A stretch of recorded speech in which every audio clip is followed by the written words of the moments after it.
সিরাজগঞ্জের বহুলিতে জাতীয়তাবাদী কৃষক দলের উদ্যোগে কৃষক সমাবেশ অনুষ্ঠিত হয়। নানা কর্মসূচির মধ্য দিয়ে সিরাজগঞ্জ সদর উপজেলার ৩ নং বহুলী ইউনিয়নে জাতীয়তাবাদী কৃষক দলের উদ্যোগে ৮ই ফেব্রুয়ারি ২০২৫ ইংরেজি রোজ শনিবার বিকাল ৩ ঘটিকায় বহুলী কেন্দ্রীয় ঈদগাহ মাঠে জনাব মোহাম্মদ জাহাঙ্গীর আলম সরকারের সভাপতিত্বে এবং জনাব মোহাম্মদ আব্দুল জলিলের সঞ্চালনায় কৃষক সমাবেশ অনুষ্ঠিত হয়।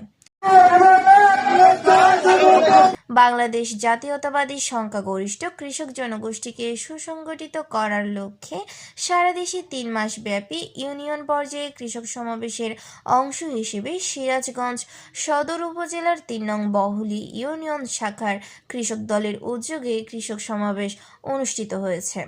বীজ অধ্যাদেশ, ভালো বীজ মানে ভালো অধিক ফসল, তাই 1977 সালের জুলাই মাসে জিয়াউর রহমান বীজ অধ্যাদেশ প্রণয়নের মাধ্যমে মানসম্মত বীজ কৃষকের হাতে পৌঁছানোর ব্যবস্থা করেন। ফলে কৃষকের বীজ কিনে প্রতারিত হওয়া রক্ষা পায়।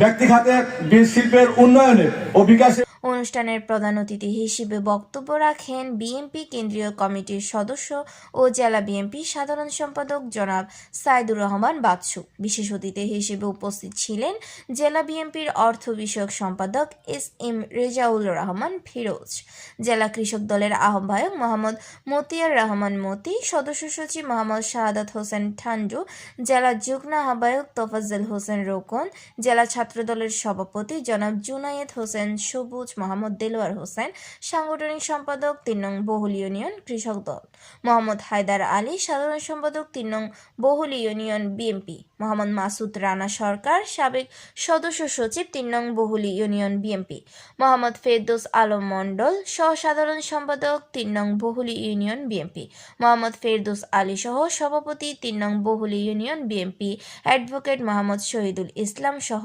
সাধারণ সম্পাদক ৩ নং বহুলী ইউনিয়ন বিএনপি আব্দুল্লাহ আল মামুন, আহ্বায়ক ৩ নং বহুলী ইউনিয়ন যুবদল মোহাম্মদ আমিনুল ইসলাম দুলাল, সদস্য জেলা স্বেচ্ছাসেবক দল মোহাম্মদ সোহাগ খান, সদস্য জেলা স্বেচ্ছাসেবক দল।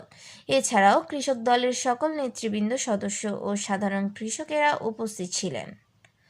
মোহাম্মদ লিটন হোসেন, ডাক বাংলা টিভি, সিরাজগঞ্জ।